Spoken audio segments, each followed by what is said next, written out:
السلام علیکم and welcome to Urdu zone 24۔ کہانی جین زادی اور آدم زادے کی محبت، قسط نمبر 3۔ اس مسئلے سے فراغت کے بعد عازب نے کچھ ضروری کام نمٹائے اور شام کو فیکٹری سے واپسی پر جم کا رخ کیا، جہاں اس نے چینج کر کے شارٹس پہنے اور جم میں ایکسرسائز کرنے کے بعد شارٹس میں ہی گھر روانہ ہو گیا۔ گاڑی میں واپسی پر اسے ہلکی سی وہی خوشبو دوبارہ محسوس ہوئی جو گھر پہنچنے تک اس کے ساتھ رہی۔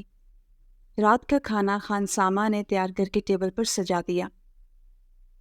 عازب نے کھانے سے فارغ ہونے کے بعد اپنا بقیہ آفس کا کام نمٹانے کا سوچا اور کمرے سے ملازم کو لیپ ٹاپ لانے کو بھیج دیا، اور خود اٹھ کے بے دہانی میں اپنے سرسبز لان میں آ گیا اور وہاں رکھی آرام دہ کرسی پر بیٹھ گیا۔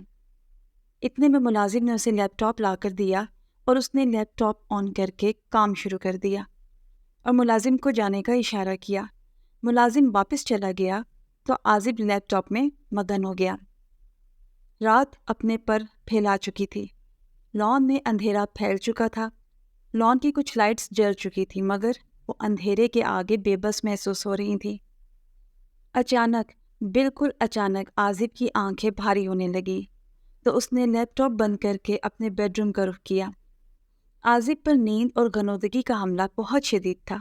اسے سوچنے کا موقع نہ مل سکا اور وہ بنا کپڑے تبدیل کیے بستر پر لیٹ گیا۔ عازب فوراً گہری نیند میں چلا گیا اور لیٹنے کے تقریباً 1 گھنٹے بعد اسے اپنے اوپر کوئی نسوانی وجود محسوس ہوا۔ وہی مسحور کن خوشبو، وہی نازک جسم۔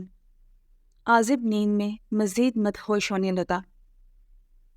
اس نظر نہ آنے والی دوشیزہ کی گرم ہونٹ اس کی گردن اور سینے کو بےتابی سے چھو رہے تھے۔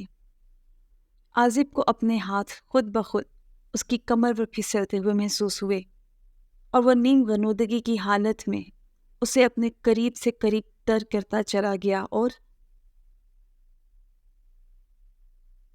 مزید اقساط کے لیے چینل کو وزٹ کریں اور سبسکرائب ضرور کر لیں۔